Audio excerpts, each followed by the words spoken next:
लेके खोइछा में आबिर पर्वत से अइले महारानी। लेके खोइछा में आबिर पर्वत से अइलन महारानी।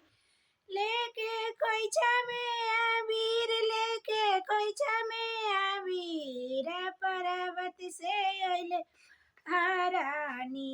लेके खोइछा में आबिर एक जे मुठी मैया पूर्व ओर फेंकले।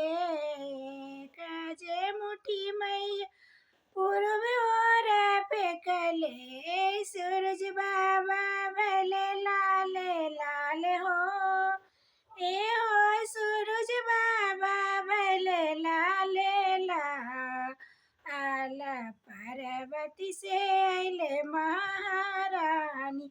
लेके खोइछा में आबिर पर्वती से अइले महारानी।